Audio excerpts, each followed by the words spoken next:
Hello everyone, Tapovan civil services में आपका स्वागत है। तो आइए सीटेट एग्ज़ाम जुलाई 2024 के एग्ज़ाम के पॉइंट ऑफ व्यू से एसएसटी पेपर 2 का एक टॉपिक और कृषि को आज हम पढ़ेंगे, जो भूगोल ज्योग्राफी का एक टॉपिक है। इसमें हम कृषि के विभिन्न प्रकार, निर्वाह कृषि, वाणिज्यिक कृषि, मिश्रित कृषि, झूम कृषि, इस प्रकार से कृषि के हम कई प्रकारों का अध्ययन करेंगे। फिर कृषि के प्रकार कुछ पढ़ेंगे, फसलों के प्रकार पढ़ेंगे, जिसमें हम मुख्य फसलों को गेहूं, चावल, मिलेट, मक्का, कपास, पटसन, जूट इत्यादि के बारे में हम विस्तृत चर्चा करेंगे। उसके बाद हम भारत के एक कृषि फार्म का अध्ययन और अमेरिका के एक कृषि फार्म अर्थात विकासशील देश और विकसित देश के बीच कृषि फार्मों में क्या अंतर है, कैसे कृषि अलग अलग प्रकार से की जाती है, तो उसका भी हम इसमें अध्ययन करेंगे। फिर उसके बाद हम प्राथमिक, द्वितीयक एवं तृतीयक क्रियाओं का भी अध्ययन करेंगे, जहाँ प्राथमिक क्रियाओं के अंतर्गत मत्स्य पालन एवं उत्खनन कार्य आते हैं, वहीं द्वितीयक क्रियाओं के अंतर्गत विनिर्माण कार्य आते हैं। तृतीयक क्षेत्र की यदि हम बात करें तो तृतीयक क्रियाएं या तृतीयक क्षेत्र के अंतर्गत सेवा क्षेत्र आता है, अर्थात प्राथमिक एवं द्वितीयक क्षेत्र को जो सेवाएं प्रदान की जाती हैं, जैसे यातायात, चिकित्सा, ये सभी क्या है, तो ये तृतीयक क्षेत्र, सेवादाता क्षेत्र है। तो ये सेवा क्षेत्र तृतीयक क्रियाओं के अंतर्गत आ जाता है। तो इस प्रकार इसमें से क्वेश्चन प्राथमिक, द्वितीयक और तृतीयक क्रियाओं से डायरेक्ट पूछे जाते हैं। कृषि के प्रकार भी पूछे जाते हैं, तो दोनों से क्वेश्चन आते हैं। तो चलिए हम इसका अध्ययन शुरू करते हैं। इस पर विस्तृत चर्चा इसमें की जाएगी। एक कहानी के माध्यम से इसको शुरू किया गया है। तो गुरप्रीत, मधु और टीना एक गांव से गुजर रहे थे। वहां उन लोगों ने एक किसान को खेत की जुताई करते हुए देखा। किसान ने उन लोगों से कहा कि वह गेहूं की बुवाई करने जा रहा है और मृदा को अधिक उपजाऊ बनाने के लिए अभी खाद डाला है। उसने बच्चों से कहा कि गेहूं मंडी में अच्छी कीमत पर बिकेगा, जहां से उसे आटे में परिवर्तित करके कारखाने में डबल रोटी, बिस्कुट बनाने के लिए ले जाया जाएगा। तो इसमें प्राथमिक, द्वितीयक क्रियाएँ दोनों को समावेशित किया गया है, अर्थात जब वो गेहूँ का कृषि और मत्स्य पालन, उत्खनन, ये सभी प्राथमिक क्रियाएँ हैं। तो वो जब गेहूं का उत्पादन करेगा तो प्राथमिक क्रिया कहलाएगी। वहीं जब ये कारखाने में पहुंच जाएगी और डबल रोटी में परिवर्तित हो जाएगी तो विनिर्माण प्रक्रिया होगी, तो इसको हम द्वितीयक क्षेत्र या द्वितीयक क्रिया बोलेंगे। तो इस प्रकार से इसको बताने का कार्य वो करता है। अब हम देखेंगे पौधे के परिष्कृत उत्पाद तक के रूपांतरण में 3 प्रकार की आर्थिक क्रियाएँ सम्मिलित हैं। प्राथमिक, द्वितीयक और तृतीयक क्रियाएँ, इनको आप याद रखेंगे इस पैराग्राफ को। प्राथमिक, द्वितीयक और तृतीयक क्रियाएँ। तो उत्पाद से रूपांतरण तक 3 आर्थिक क्रियाएं सम्मिलित होती हैं।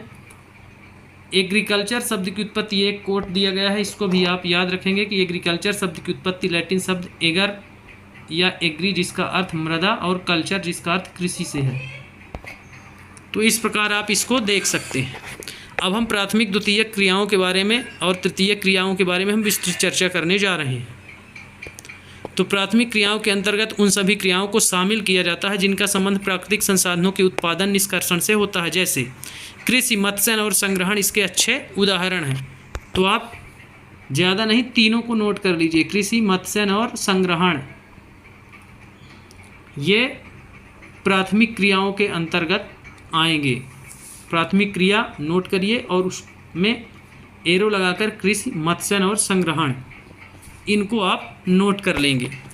वहीं द्वितीयक क्रियाओं की यदि बात करें तो द्वितीयक क्रियाएं इन संसाधनों के प्रसंस्करण से संबंधित है, जैसे इस्पात निर्माण, डबल रोटी पकाना, कपड़ा बुनना द्वितीयक क्रियाओं के उदाहरण हैं। तो द्वितीयक क्रियाएं अर्थात जब माल फैक्ट्री या विनिर्माण क्षेत्र में उसका उपयोग, प्राथमिक क्षेत्र का उपयोग करके आप किसी नए उत्पाद का निर्माण करते हैं, जैसे इस्पात निर्माण, जब तक खनन कार्य हो रहा है खदान में, वो प्राथमिक क्रिया है।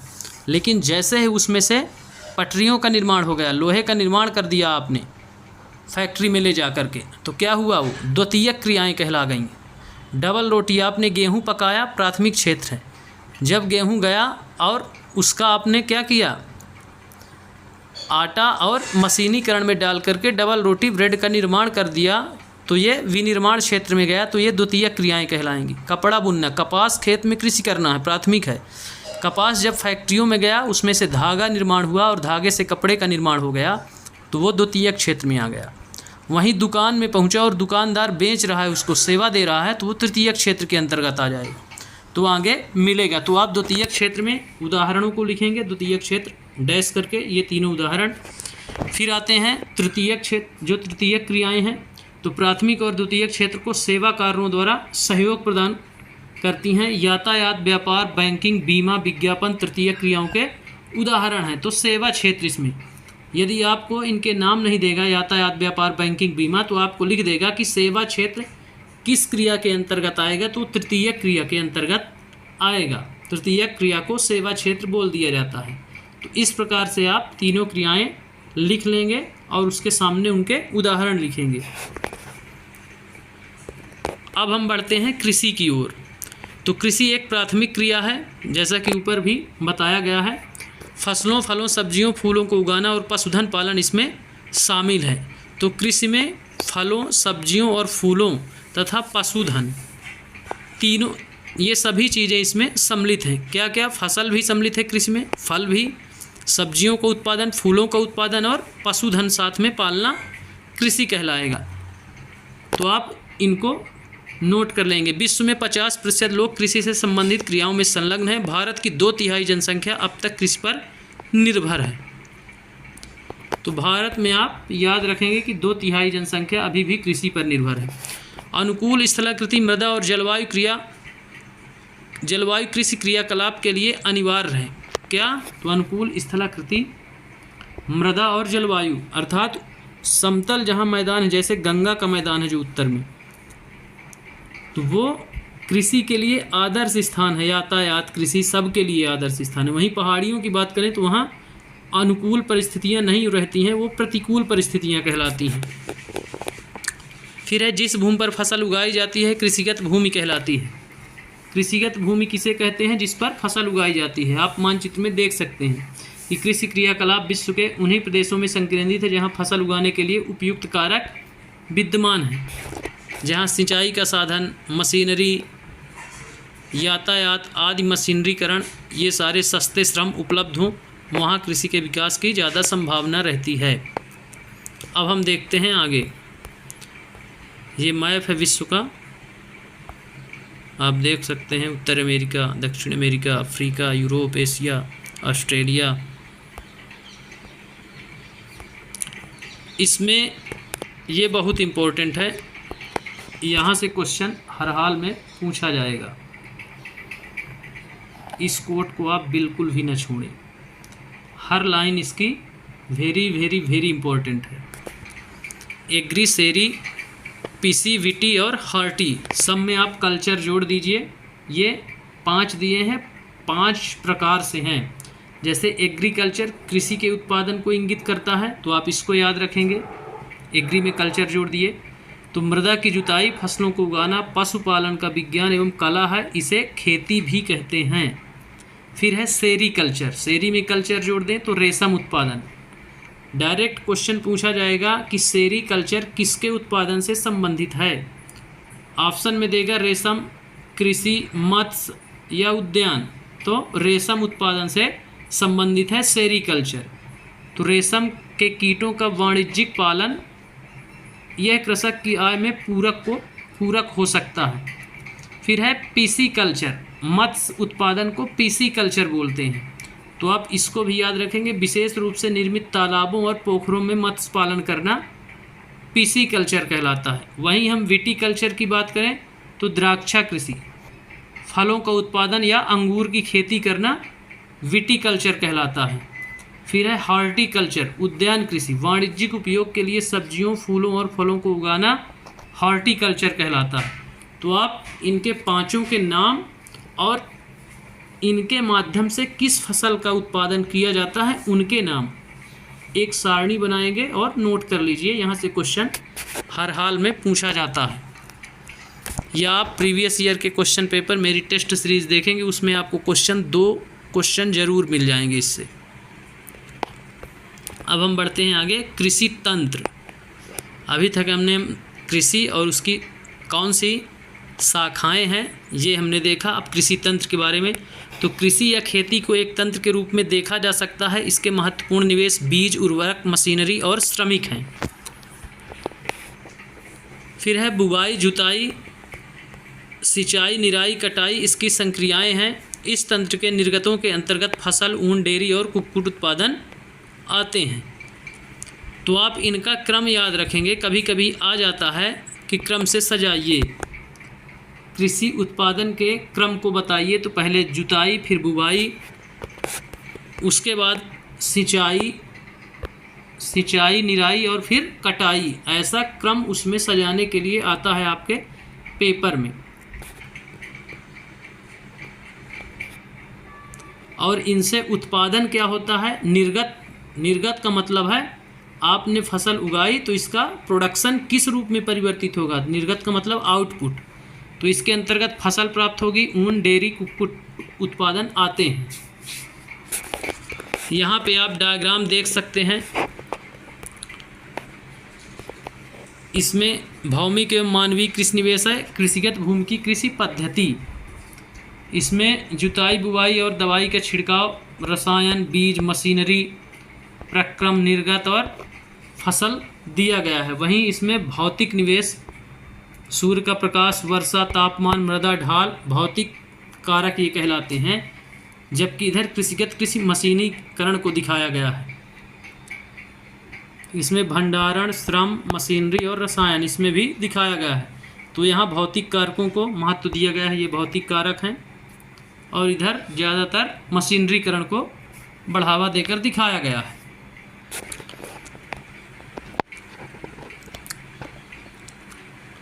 अब हम देखते हैं आगे कृषि के प्रकार।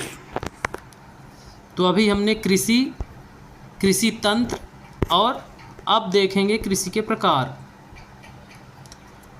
तो विश्व में कृषि विभिन्न तरीकों से की जाती है। भौगोलिक दशाओं, उत्पाद की मांग, श्रम और प्रौद्योगिकी के स्तर के आधार पर कृषि दो मुख्य प्रकारों में वर्गीकृत की जा सकती है, निर्वाह कृषि और वाणिज्यिक कृषि।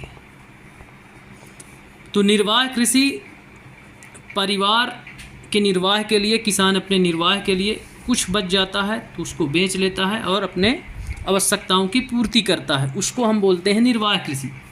कि भैया हमने फसल उगाई, हमारे खाने के लिए हो गया, साल भर के खाने के लिए रख लिया, कुछ बचा तो हम अपनी आवश्यकताओं की वस्तुओं को खरीद लेते हैं जिससे जीवन निर्वाह चलता रहे, उसको बोलते हैं निर्वाह कृषि। वहीं यदि हम वाणिज्यिक कृषि की बात करें तो वाणिज्यिक कृषि व्यापार के लिए उपयोग में लाई जाती है। यह डायरेक्ट उद्योगों में भेजी जाती है, जैसे चाय, कपास, कहवा, ये सभी वाणिज्यिक फसलें हैं। वहीं निर्वाह में चावल, गेहूँ ये सभी निर्वाह कृषि हैं। तो ज़रूरी नहीं है कि किसी क्षेत्र की निर्वाह कृषि वाणिज्यिक ना हो और कोई वाणिज्यिक कृषि, निर्वाह कृषि दोनों का आदान प्रदान होता रहता है। हो सकता है कि पंजाब में गेहूँ वाणिज्यिक कृषि के अंतर्गत आती है, वही गेहूँ यदि हम पहाड़ी वाले पूर्वोत्तर क्षेत्रों में बात करें तो वहाँ के लिए निर्वाह कृषि मानी जाएगी। इसी प्रकार चावल की यदि बात करें तो पश्चिम बंगाल में शायद चावल वाणिज्यिक कृषि के अंतर्गत आएगा। वहीं उत्तरी क्षेत्र में, कश्मीर वाले इलाके में, पहाड़ी क्षेत्रों में बात करें तो वो निर्वाह कृषि के अंतर्गत आएगा। तो ज़रूरी नहीं है, इस प्रकार आप समझ पाएंगे। तो इसमें दो भागों में बांटा गया है कृषि को। आप दोनों के नाम याद रखेंगे, निर्वाह कृषि और वाणिज्यिक कृषि। फिर जैविक कृषि का जिक्र है, तो इसमें कोट में दिया गया है जैविक कृषि। इस प्रकार की कृषि में रासायनिक खादों के स्थान पर जैविक खाद और प्राकृतिक पीड़कनाशी का उपयोग किया जाता है। फसलों का उत्पादन बढ़ाने के लिए कोई आनुवांशिक रूपांतरण नहीं किया जाता है, अर्थात गोबर की खाद का उपयोग किया जाता है। नीम की निबोनी इत्यादि कीटनाशक के उपयोग में सिर्फ प्राकृतिक पदार्थों का, इसमें किसी भी प्रकार का रासायनिक या रसायन उपयोग में नहीं लाया जाएगा। केवल जैविक खाद का ही प्रयोग किया जाएगा, उसको हम बोलेंगे जैविक कृषि। अब हम आते हैं कृषि के प्रकारों में। तो पहला है निर्वाह कृषि। इस प्रकार की कृषि कृषक परिवार की आवश्यकताओं को पूरा करने के लिए की जाती है। पारंपरिक रूप से कम उपज प्राप्त करने के लिए निम्न स्तरीय प्रौद्योगिकी, पारिवारिक श्रम का उपयोग किया जाता है। निर्वाह कृषि को पुनः गहन कृषि और आदिम निर्वाह कृषि में वर्गीकृत किया जाता है। तो निर्वाह कृषि को दो भागों में पुनः विभाजित किया जाता है, गहन निर्वाह कृषि और आदिम निर्वाह कृषि। तो गहन निर्वाह कृषि का मतलब ये होता है, मान लीजिए भूमि का टुकड़ा छोटा है, जनसंख्या ज़्यादा है, इसलिए उसमें गहन कृषि की जाती है, जिससे उत्पादन अत्यधिक, छोटे टुकड़े में अधिक उत्पादन को ही हम गहन निर्वाह कृषि कहते हैं, जिससे भरण पोषण परिवार का किया जा सके, क्योंकि उस टुकड़े पर भार ज़्यादा है, दबाव ज़्यादा है लोगों का। वहीं आदिम निर्वाह कृषि की बात करें तो जो जनजातियां हैं जैसे झूम कृषि वगैरह, वो आएगी आदिम निर्वाह कृषि में। तो आगे उसकी चर्चा हम देखेंगे।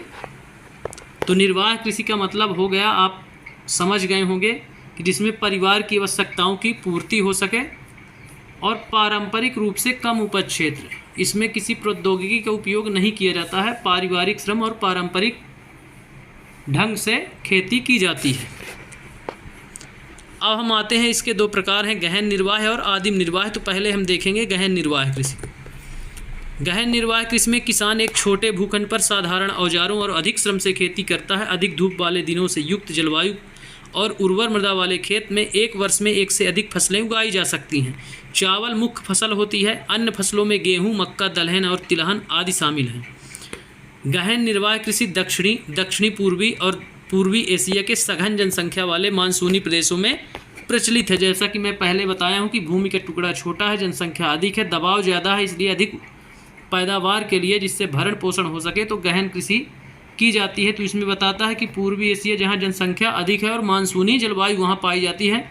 मानसूनी जलवायु की विशेषता है कि वहाँ मुख्य फसल चावल होगी। तो यहाँ दिया गया है कि चावल यहाँ मुख्य फसल होगी। इसके अलावा भी गेहूँ, मक्का, दलहन, तिलहन का भी उपयोग लोग करेंगे। भूखंड क्या होगा? छोटा होगा। श्रम अधिक, लोग अपना श्रम अधिक लगाएंगे, अधिक श्रम। तो इस प्रकार से आप गहन कृषि समझ गए होंगे। अब हम देखते हैं आदिम निर्वाह कृषि में। तो आदिम निर्वाह कृषि में स्थानांतरी कृषि और चलवासी पशुचारण शामिल है, जिसको हम झूम कृषि, अलग अलग स्थानों में इसको अलग अलग नाम से जाना जाता है। तो आप देख सकते हैं कि आदिम का मतलब होता है स्थानांतरी कृषि या चलवासी पशुचारण। चलवासी जनजातियाँ इसको करती हैं। स्थानांतरी कृषि अमेजन बेसिन के सघन वन क्षेत्रों, उष्णकटिबंधीय अफ्रीका, दक्षिण पूर्व एशिया और उत्तरी पूर्वी भारत के भागों में प्रचलित है। ये भारी वर्षा और वनस्पति के तीव्र पुनर्जनन वाले क्षेत्र हैं। वृक्षों को काट करके जलाकर भूखंड को साफ किया जाता है, तब राख को मृदा में मिलाया जाता है और मक्का, रतालू, आलू, कसावा जैसी फसलों को उगाया जाता है। भूमि की उर्वरता की समाप्ति के बाद वह भूमि छोड़ दी जाती है और कृषक नए भूखंड पर चला जाता है। स्थानांतरी कृषि को कर्तन एवं दहन कृषि के नाम से जाना जाता है। पिछला जो पर्यावरण का लेक्चर है उसमें और अधिक डिटेल से इसको बताया गया है कि स्थानांतरी कहाँ, अमेजन बेसिन के सघन वन क्षेत्रों में, उष्णकटिबंधीय अफ्रीका, अफ्रीका पूर्वी एशिया, भारत के पूर्वोत्तर भारत में जनजातियों द्वारा विशेष रूप से ये कार्य किया जाता है। तो है क्या? तो किसी भूखंड को क्या किया जाता है? साफ कर दिया जाता है। वहाँ के पेड़ पौधों को काट करके, जला करके उस भूखंड को साफ कर लिया जाता है। उस पर तब तक कृषि की जाती है जब तक वहाँ की उर्वरा क्षमता समाप्त ना हो जाए। उसके बाद उस भूखंड को छोड़ करके ये चलवासी जनजातियाँ दूसरे स्थान में जाती हैं और वहाँ के पुनः कुछ क्षेत्र को, जंगलों को साफ करती हैं, फिर उस पर कृषि करती हैं। तब तक के लिए इस क्षेत्र को छोड़ देती हैं, जिससे इसमें पुनः वनस्पति उग जाती है और इस प्रकार से पुनः उर्वरा युक्त ये मिट्टी बन जाती है, फिर वापस आती है। इस प्रकार ये चलती रहती हैं। अब कुछ जगह इस कृषि को बैन कर दिया गया है, अर्थात रोक लगा दी गई है स्थानांतरी कृषि को कर्तन एवं दहन कृषि के नाम से। तो ये डायरेक्ट क्वेश्चन पूछा जाता है, स्थानांतरी कृषि को किस नाम से जाना जाता है। फिर एक कोड दिया गया है, तो इसमें मैं बताया कि इसको विभिन्न क्षेत्रों में विभिन्न नामों से जाना जाता है। तो इसको आप याद रखेंगे। ये विभिन्न क्षेत्रों के नाम दे देगा, सही जोड़ी में भी पूछ देगा कि आप जोड़ी मिलाइए, किस क्षेत्र में इसको किस नाम से जाना जाता है, या डायरेक्ट पूछ देगा कि मैक्सिको में झूम कृषि को किस नाम से जाना जाता है, या ब्राज़ील, मलेशिया या पूर्वोत्तर भारत में। तो आप देख सकते हैं कि स्थानांतरी कृषि विश्व के विभिन्न भागों में विभिन्न नामों से जानी जाती है, जैसे झूम कृषि पूर्वोत्तर भारत में या उत्तर पूर्वी भारत में, फिर मिल्पा मैक्सिको में, और रोका ब्राज़ील में, और लदांग मलेशिया में बोली जाती है। तो इस प्रकार से आप चारों के नाम और वहाँ की जाने वाली कृषि, झूम कृषि को किन किन नामों से जाना जाता है, तो लेदांग, रोका, मिल्पा और झूमिंग। झूमिंग भारत में, पूर्वोत्तर भारत में, मिल्पा मैक्सिको में, रोका ब्राज़ील में और मलेशिया में लेदांग बोला जाता है। तो इस प्रकार आप इसको नोट करेंगे, यहाँ से क्वेश्चन पूछा जाता है। अब हम चलवासी पशुचारण की बात करें तो सहारा के अर्धशुष्क और शुष्क प्रदेशों में, मध्य एशिया, भारत के कुछ भागों में जैसे राजस्थान तथा जम्मू और कश्मीर में प्रचलित है। इस प्रकार की कृषि में पशुचारक अपने पशुओं के साथ चारे और पानी के लिए एक स्थान से दूसरे स्थान पर निश्चित मार्गों से घूमते हैं। इस प्रकार की गतिविधि जलवायविक बाधाओं और भूभाग की प्रतिक्रिया स्वरूप उत्पन्न होती है। पशुचारक मुख्यतः भेड़, ऊँट, मवेशी, याक और बकरियां पालते हैं। ये पशुचारकों और उनके परिवारों के लिए दूध, मांस, ऊन, खाल और अन्य उत्पाद उपलब्ध कराते हैं। तो चलवासी पशुचारण का मतलब होता है एक स्थान से दूसरे स्थान पर जलवायु के अनुसार या मौसम के अनुसार ये आते जाते रहते हैं। जैसे जो लद्दाख वाला एरिया है वो ठंड के मौसम में इतना ठंड हो जाता है कि वहाँ की ज़मीन पूरी बर्फ़ से ढक जाती है। इस कारण जो चलवासी होते हैं तो ठंड का समय लगने से लगभग सितंबर में वो वहाँ से उतर करके गिरिपद प्रदेशों में अर्थात शिवालिक हिमालय के पाद प्रदेश निचले भाग में आ जाते हैं अपने मवेशी लेकर के। वहीं जब गर्मी की सीज़न, जब सूर्य उत्तरायण होता है और गर्मी का मौसम स्टार्ट होता है लगभग मार्च अप्रैल, तो ये क्या करते हैं, शिवालिक से फिर लद्दाख की ओर चलते हैं और वहाँ जा कर के अपने मवेशियों को साथ में ले जा कर के वहाँ बर्फ़ हट जाती है और कुछ जगह हरी मुलायम घास उगाती है। तो इनके पशुओं के लिए चारण क्षेत्र उपलब्ध हो जाता है, जिससे वहाँ आसानी से ये पशुओं को रखते हैं और भरण पोषण करते हैं। तो इस प्रकार से इसमें दिखाया गया। वहीं राजस्थान के क्षेत्र में भी यही प्रक्रिया है, चूँकि वो ठंडा मरुस्थल है और राजस्थान वाला एरिया गर्म मरुस्थल है, बाकी प्रक्रियाएं सेम रहती हैं। तो इस प्रकार से चलवासी पशुचारण के उदाहरण को आप समझ गए होंगे। सहारा मरुस्थल का डिटेल पिछले पर्यावरण के लेक्चर में बहुत ज़्यादा डिटेल दिया गया है, आप वहां से देख सकते हैं। और लद्दाख का भी विशेष रूप से, दोनों को विशेष रूप से इंगित किया गया है, वहाँ और बेहतर ढंग से समझाया गया है। ये चलवासी पशुचारण का एक डायग्राम दिया गया है, राजस्थान का है, आप देख सकते हैं। ऊँट लिए हुए किसान हैं, चलवासी लोग हैं। अब हम देखेंगे वाणिज्यिक कृषि। अभी तक हमने निर्वाह कृषि देख रखा था। निर्वाह कृषि में भी दो कृषियाँ थी, एक गहन निर्वाह कृषि, एक झूमिंग और एक चलवासी पशुचारण। तो इस प्रकार से हमने अभी देखा निर्वाह कृषि। अब हम देखेंगे वाणिज्यिक कृषि। वाणिज्यिक कृषि में फसल उत्पादन और पशुपालन बाजार में विक्रय हेतु किया जाता है। इसमें विस्तृत कृषि क्षेत्र और अधिक पूंजी का उपयोग किया जाता है। अधिकांश कार्य मशीनों के द्वारा किया जाता है। वाणिज्यिक कृषि में वाणिज्यिक अनाज कृषि, मिश्रित कृषि और रोपण कृषि शामिल हैं। तो आप इसके भी वर्गीकरण को याद रखेंगे कि वाणिज्यिक में अनाज कृषि शामिल है, मिश्रित कृषि शामिल है और रोपण कृषि शामिल है। तो हम इसको वाणिज्यिक कृषि बोलेंगे, जो अत्यधिक विस्तृत क्षेत्र में की जाती है और विशेष रूप से अधिक लाभ कमाने के लिए की जाती है, व्यापार के लिए की जाती है। वाणिज्यिक का अर्थ ही होता है व्यापार। और इसको हम अनाज कृषि, कुछ अनाज भी होते हैं जिनका उपयोग वाणिज्यिक कृषि के रूप में किया जाता है। कुछ मिश्रित कृषि अर्थात पशुपालन भी इसके साथ में किया जा सकता है। रोपण कृषि, जिसकी रोपाई नर्सरी तैयार करके फिर खेतों में रोपाई की जाती है। तो इस प्रकार से इसको भी 3 भागों में बांटा गया है। वहीं हम देखेंगे अब पहला वाणिज्यिक अनाज कृषि।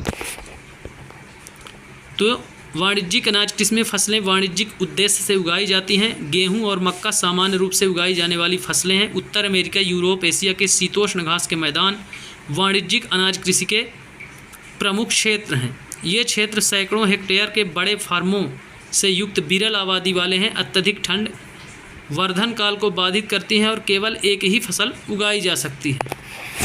तो इस प्रकार से इसमें बताता है कि उत्तर अमेरिका, यूरोप और एशिया के शीतोष्ण घास के मैदान इसके लिए आदर्श हैं। यूरोप, एशिया के शीतोष्ण घास के मैदान, 2 घास के मैदान है विश्व में, उष्ण और शीतोष्ण। तो ये शीतोष्ण घास के मैदानों की बात हो रही है, जो उत्तर अमेरिका का प्रेयरी है, यूरोप है और एशिया का बताया गया है इसमें। तो इसमें मुख्य रूप से मक्का और गेहूं उगाया जाता है। अब हम देखेंगे मिश्रित कृषि। रोपण कृषि में गन्ने को दिखाया गया है, आप देख सकते हैं। मिश्रित कृषि की बात करें तो मिश्रित कृषि में भूमि का उपयोग भोजन व चारे की फसलें उगाने और पशुधन पालन, मैं बोला था मिश्रित में पशुओं को साथ में पाला जाता है, उसी को बोलेंगे मिश्रित। तो इसमें भोजन व चारे की फसलें उगाने और पशुधन पालन के लिए किया जाता है। यह यूरोप, पूर्वी संयुक्त राज्य अमेरिका, अर्जेंटीना, दक्षिण पूर्वी ऑस्ट्रेलिया, न्यूजीलैंड और दक्षिण अफ्रीका में प्रचलित है। तो क्वेश्चन आता है कि मिश्रित कृषि में कौन से कार्य किए जाते हैं? तो भोजन या कृषि के साथ साथ पशुपालन करना भी मिश्रित कृषि। मिश्रित में आप ऐसा नहीं सोच सकते हैं कि जैसा उसमें लिखा है मिश्रित तो आप सोच रहे होंगे कई फसल एक साथ बो दें, नहीं, फसल के साथ पशुपालन करना, जब पशुपालन शब्द जुड़ जाएगा तो वो मिश्रित कृषि कहलाएगी। आप पशुपालन को विशेष रूप से ध्यान रखेंगे और नोट कर लीजिए। फिर हम आते हैं रोपण कृषि में। तो वाणिज्यिक कृषि का एक प्रकार है जहाँ चाय, कहवा, काजू, रबड़, केला और कपास की एकल फसल उगाई जाती है। इसमें बृहद पैमाने पर श्रम और पूंजी की आवश्यकता होती है। उत्पाद का प्रसंस्करण खेतों पर ही या निकट के कारखानों में किया जा सकता है। इस प्रकार इस कृषि में परिवहन जाल के विकास की अनिवार्यता होती है। तो रोपण कृषि के अंतर्गत कुछ फसलें दी गई हैं, आप इनको नोट करेंगे, यहाँ से क्वेश्चन पूछे जाते हैं। तो चाय, कहवा, काजू, रबड़, केला और कपास एकल फसलें हैं। इसके लिए दशाएं कौन सी हैं? तो इसके लिए उत्तम परिवहन होना चाहिए और नज़दीक में इनके प्रसंस्करण, इनका शोधन करने के लिए कारखाना उपलब्ध होना चाहिए। यहाँ पे केले को दिखाया गया है। अब हम कुछ मुख्य फसलों के बारे में चर्चा करेंगे। अभी हमने कृषि के प्रकार में देख लिया कि वाणिज्यिक कृषि और गहन कृषि, गहन में भी 2-3 प्रकार देखे, वाणिज्यिक में भी 2-3 प्रकार हमने देखा। अब हम देखेंगे मुख्य फसलें। तो बढ़ती हुई जनसंख्या की आवश्यकताओं को पूरा करने के लिए विविध प्रकार की फसलें उगाई जाती हैं। फसलें कृषि आधारित उद्योगों के लिए भी कच्चे माल की आपूर्ति करती हैं। गेहूं, चावल, मक्का और बाजरा मुख्य खाद्य फसलें हैं। जूट और कपास रेशेदार फसलें हैं। चाय और कहवा मुख्य पेय फसलें हैं। तो यहाँ से भी क्वेश्चन पूछा जाता है कि रेशेदार फसलें कौन कौन सी हैं? तो जूट और कपास रेशेदार हैं, जबकि चाय, कहवा मुख्य पेय फसलें हैं। वहीं खाद्य फसलों की बात करें तो गेहूं और चावल, मक्का और बाजरा खाद्य फसलों के रूप में आते हैं। तो इनको आप एक सारणी बनाएंगे, उसमें खाद्य फसल के उदाहरण, रेशेदार फसल उसके उदाहरण और पेय फसलें और उसके उदाहरण। इस प्रकार से आप इसको एग्जाम में पकड़ पाएंगे, क्वेश्चन पेपर में एनालिसिस कर पाएंगे। अब हम मुख्य फसलों का डिटेल देखेंगे। तो फर्स्ट है चावल। यह विश्व की मुख्य खाद्य फसल है। यह उष्णकटिबंधीय और उपोष्णकटिबंधीय प्रदेश का मुख्य आहार है। चावल के लिए उच्च तापमान, अधिक आर्द्रता एवं वर्षा की आवश्यकता होती है। यह फसल चीका युक्त जलोढ़ मृदा जिसमें जल रोकने की क्षमता हो सर्वोत्तम ढंग से बढ़ती है। चीन चावल उत्पादन में अग्रणी है। इसके बाद क्रमशः भारत, जापान, श्रीलंका और मिस्र हैं। अनुकूल जलवायु दशाओं जैसे पश्चिमी बंगाल और बांग्लादेश में एक वर्ष में 2 से 3 फसलें उगाई जाती हैं। तो आप पश्चिम बंगाल को याद रखेंगे चूँकि आप भारत में हैं, भारत का एग्जाम दे रहे हैं। चावल विश्व की मुख्य आहार फसल है विश्व की, और उष्णकटिबंधीय उपोष्णकटिबंधीय पौधा है ये। चीन इसमें प्रथम स्थान पर है, जबकि भारत दूसरे स्थान पर है। तो आप भारत को याद रखेंगे, चीन के बाद भारत का दूसरा स्थान है। यहाँ से यही क्वेश्चन पूछा जाएगा। रोपण कृषि ये दिखाती है, ये रोपाई हो रही है, कुछ महिलाएं रोपाई कर रही हैं। तो इसमें 2-3 क्वेश्चन बनते हैं कि चावल विश्व की सबसे अग्रणी खाद्य फसल है, चीन इसमें प्रथम स्थान है, भारत दूसरा स्थान है। पश्चिम बंगाल में फसल की एक वर्ष में 3 बार फसल उगाई जाती है। अब हम देखते हैं गेहूं को। ये डायग्राम में गेहूं हार्वेस्टर चलता हुआ दिखाया गया है। गेहूं के वर्धन काल में मध्यम तापमान एवं वर्षा एवं शस्य कर्तन, फसल की कटाई के समय तेज धूप की आवश्यकता होती है। इसका विकास सुअपवाहित दोमट मृदा में सर्वोत्तम ढंग से होता है। गेहूं संयुक्त राज्य अमेरिका, कनाडा, अर्जेंटीना, रूस, यूक्रेन, ऑस्ट्रेलिया और भारत में विस्तृत रूप से उगाया जाता है। भारत में शीत ऋतु में उगाया जाता है। तो गेहूं रबी की फसल है, शीत ऋतु में भारत में उगाई जाती है और इसके कटाई के समय में तीव्र धूप अर्थात गर्मी का मौसम, तेज धूप की आवश्यकता होती है। तो इसको आप याद रखेंगे, शीत ऋतु रबी की फसल है, बस इसमें से यही विशेष रूप से चावल वाली को याद रखेंगे। अब आते हैं मिलेट में या मोटे अनाज में। यहाँ बाजरे का जिक्र है, मोटे अनाज में आप देख सकते हैं ऊपर गेहूं को दिया गया है। तो मिलेट ये मोटे अनाज के रूप में भी अभी मोदी जी इसको श्री अन्न करके संबोधित किए हैं। तो आप याद रखना, मिलेट की जगह श्री अन्न भी लिख करके आ सकता है। तो आप इसको नोट कर लेंगे, श्री अन्न, उसी को मिलेट बोलते हैं, उसी को हिंदी में मोटा अनाज बोलते हैं। ये मोटे अनाज के रूप में भी जाने जाते हैं और कम उपजाऊ तथा बलुई मृदा में उगाई जा सकती है। ये ऐसी फसल है जिसे कम वर्षा, उच्च से मध्यम तापमान और पर्याप्त सूर्य प्रकाश की आवश्यकता होती है। ज्वार बाजरा रागी, ज्वार बाजरा रागी को आप याद रखेंगे कि ये मोटे अनाज की फसलें हैं। भारत में उगाए जाते हैं। नाइजीरिया, चीन और नाइजर इसके अन्य उत्पादक देश हैं। तो आप भारत को याद रखेंगे, ज्वार बाजरा को याद रखेंगे। अब आता है मक्का। इसके लिए मध्यम तापमान, वर्षा और अधिक धूप की आवश्यकता होती है। इसे सुअपवाहित उपजाऊ मृदा की आवश्यकता होती है। मक्का उत्तर अमेरिका, ब्राज़ील, चीन, रूस, कनाडा, भारत और मैक्सिको में उगाई जाती है। तो अमेरिका वगैरह में इसको चारे के रूप में उगाया जाता है, वहीं भारत में खाद्य फसल के रूप में उगाई जाती है। फिर है मक्का को कारण के नाम से भी जाना जाता है। विश्व में इसकी विभिन्न रंग बिरंगी प्रजातियाँ पाई जाती हैं। तो आप कारण इंग्लिश शब्द है, इसको भी आप याद रख लेंगे। अब हम आते हैं कपास। इसकी वृद्धि के लिए उच्च तापमान, हल्की वर्षा, 200 से 210 पाला रहित दिन। तो ये क्वेश्चन आता है कि पाला रहित या पाला किस फसल के लिए नुकसानदायक है। तो आंसर होगा कपास की फसल के लिए। इसको 210 से अधिक दिन पाला रहित होना चाहिए। यदि पाला पड़ जाता है तो फसल नष्ट हो जाती है। तो चमकीली धूप की आवश्यकता होती है। यह काली और जलोढ़ मिट्टी में सर्वोत्तम उगती है।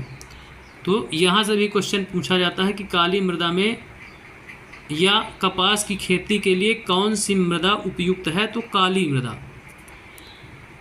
चीन, संयुक्त राज्य अमेरिका, भारत, पाकिस्तान, ब्राज़ील, मिस्र कपास की अग्रणी उत्पादक हैं। यह सूती वस्त्र उद्योग के लिए एक महत्वपूर्ण कच्चा माल है। तो यहाँ से भी क्वेश्चन आता है कि सूती वस्त्र उद्योग के लिए कच्चे माल के रूप में किस फसल का उपयोग किया जाता है। तो कच्चे माल के रूप में आप कपास का उपयोग करेंगे। ठीक, इसको 210 दिन पाला रहित होना चाहिए। हल्की बारिश इसके लिए महत्वपूर्ण है, लेकिन पाला रहित होना चाहिए। पाला रहित को आप नोट कर लेंगे अनिवार्य रूप से। फिर हम आते हैं रेशे की फसल है एक पटसन। इसको सुनहरा रेशा, डायरेक्ट क्वेश्चन पूछ दिया जाता है कि सुनहरा रेशा किस फसल को कहते हैं। तो सुनहरा रेशा के रूप में भी जाना जाता है। जलोढ़ मृदा अच्छे ढंग से विकसित होती है। इसे उच्च तापमान, भारी वर्षा, आर्द्र जलवायु, जहाँ अत्यधिक वर्षा होती है, पूर्वोत्तर भारत जैसे पश्चिम बंगाल, बांग्लादेश वाला इलाका है, अपना पश्चिम बंगाल इलाका है, यहाँ ये पटसन की खेती की जाएगी। यह फसल उष्णकटिबंधीय क्षेत्रों में उगाई जाती है। भारत और बांग्लादेश पटसन के अग्रणी उत्पादक हैं। भारत इसमें प्रथम स्थान पर है, बांग्लादेश फिर आती है काफ़ी। तो यहाँ एक कोट दिया गया है, उसको भी हम देख लेते हैं। कोट है, काफ़ी के पौधों की खोज किसने की। तो यहाँ काफ़ी की खोज के विषय में विभिन्न कहानियाँ प्रचलित हैं। लगभग 850 में काल्दी नाम के एक अरबवासी, काल्दी नाम का, जो बकरी चराने वाला था, अपने बकरियों की अनोखी उछल कूद और हरकतों को देखकर परेशान था।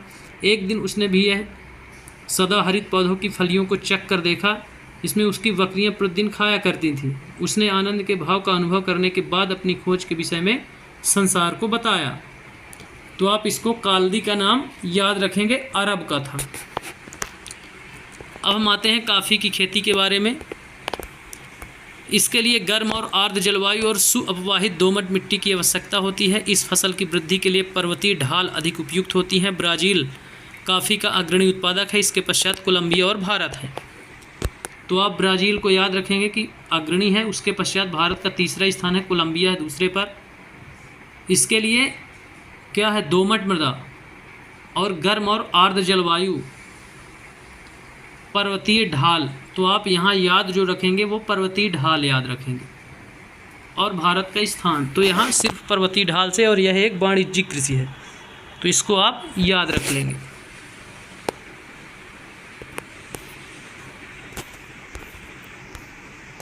अब हम आते हैं चाय। तो बागानों में उगाई जाने वाली एक पेय फसल है। इसकी कोमल पत्तियों की वृद्धि के लिए ठंडी जलवायु और वर्ष भर सवितरित उच्च वर्षा आवश्यक होती है। इसके लिए सुअपवाहित दोमट मिट्टी, मंद ढाल की आवश्यकता होती है। पत्तियों को चुनने के लिए अधिक संख्या में श्रमिकों की आवश्यकता होती है, अर्थात सस्ता श्रम वहाँ उपलब्ध होना चाहिए, नहीं तो आपको नुकसान होगा, घाटा लग जाएगा। इसीलिए पूर्वोत्तर में पहाड़ी क्षेत्रों में जहाँ 200 सेंटीमीटर से अधिक बारिश होती है वहाँ पे ये उगाई जाती है। असम, पश्चिम बंगाल ऐसे पूर्वोत्तर क्षेत्रों में, कुछ पहाड़ी इलाकों में ऊपर भी उगाई जाती है, हिमाचल और उत्तराखंड में। तो इसलिए इसको बताया गया है कि ठंडी जलवायु, उच्च वर्षा की आवश्यकता होती है, ढालू ज़मीन पर ढाल की आवश्यकता, मंद ढाल की आवश्यकता होती है और सस्ता श्रम चाहिए इसके लिए। तो 2-3 विशेषताएं हैं इसकी, इनको आप नोट करेंगे। फिर आता है कृषि का विकास। कृषि का विकास का संबंध बढ़ती जनसंख्या की बढ़ती मांग को पूरा करने के लिए कृषि के उत्पादन को बढ़ाने की दिशा में किए जाने वाले प्रयासों से है।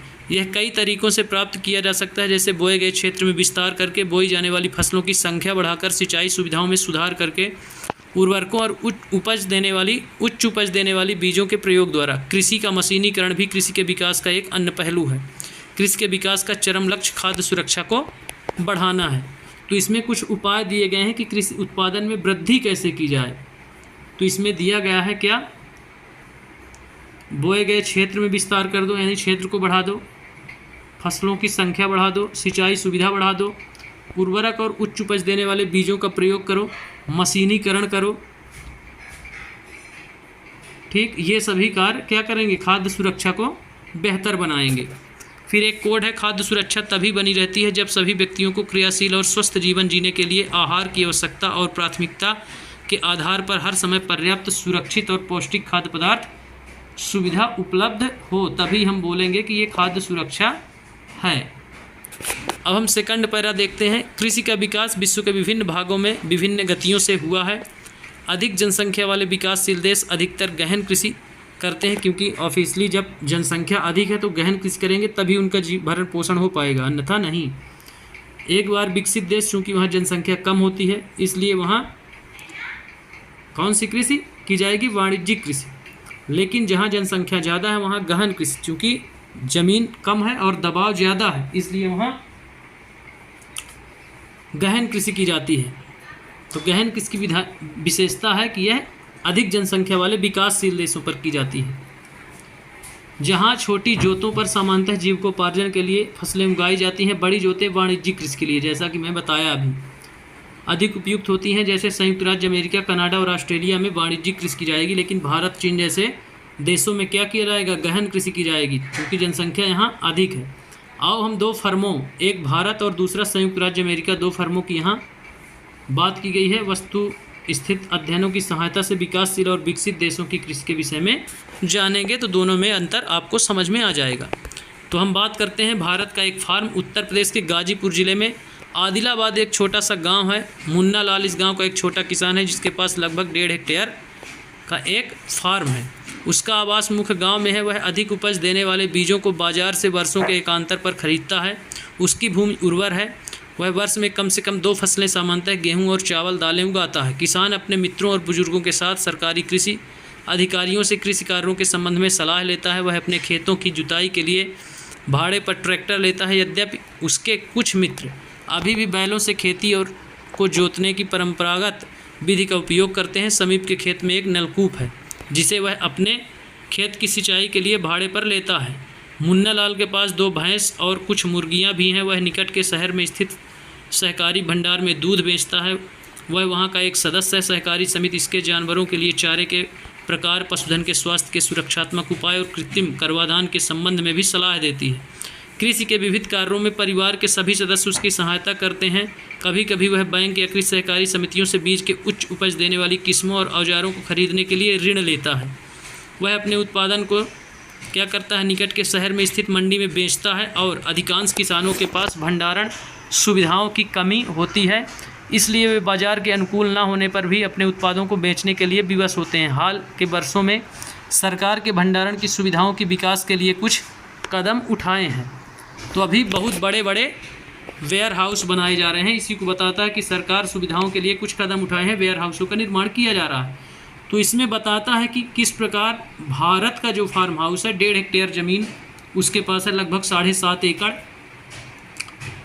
तो उसमें बताता है कि किस प्रकार वह फार्म हाउस में स्वयं कार्य करता है, उसकी पूरी फैमिली कार्य करती है। उसके बाद कृषि के साथ साथ मुर्गी पालन भी और कुछ जानवरों को भी पालता है, दूध बेचता है। नज़दीकी सहकारी समिति का सदस्य है। कभी कभार मतलब 1.5 हेक्टेयर के बावजूद भी उसको ऋण लेना पड़ता है मशीनरी के लिए, और सभी कार्य अपने वो किराए पर करता है। किराए से ट्रैक्टर लेता है, सिंचाई का साधन किराए से लेता है।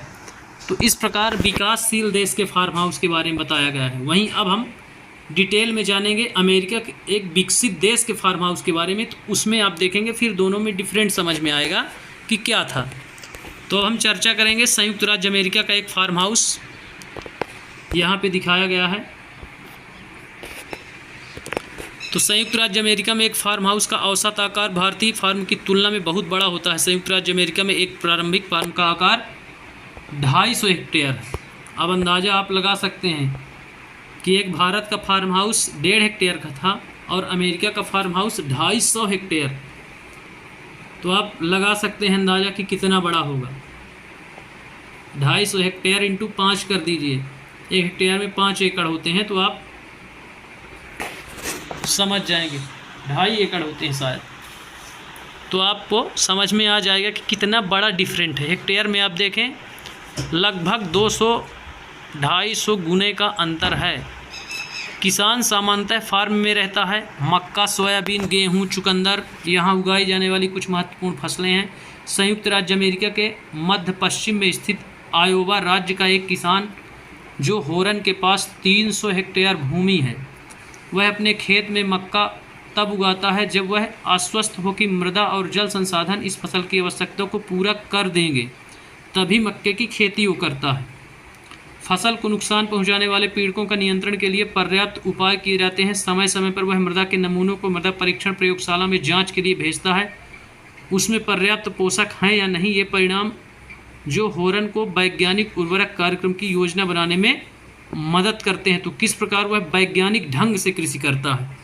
जहां भारत में एक अनुभव के आधार पर कृषि की जाती है, वहीं वहां पे वैज्ञानिक ढंग के आधार पर कृषि की जाती है।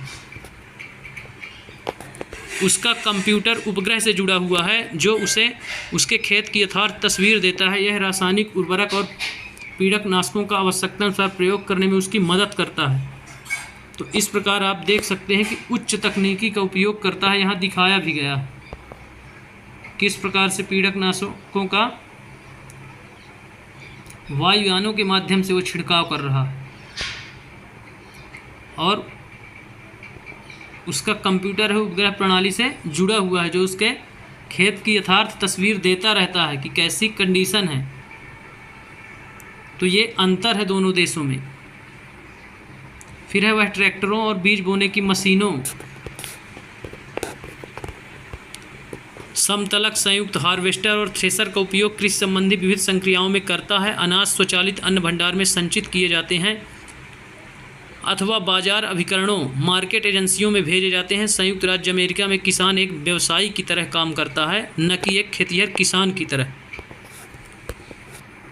जहां भारतीय किसान एक गहन कृषि अर्थात अपने जीवन निर्वाह से जूझ रहा है, वहीं अमेरिका का किसान एक वैज्ञानिक ढंग से बेहतर तरीके से बिजनेसमैन की तरह खेती करता है। तो वही बताया गया है दोनों में डिफरेंट कि एक व्यवसायी की तरह वहाँ कृषि की जाती है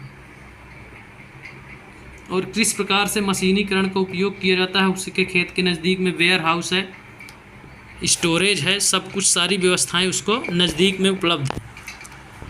तो इस प्रकार से हम दोनों देशों के फार्म हाउस में अंतर को देखते हैं।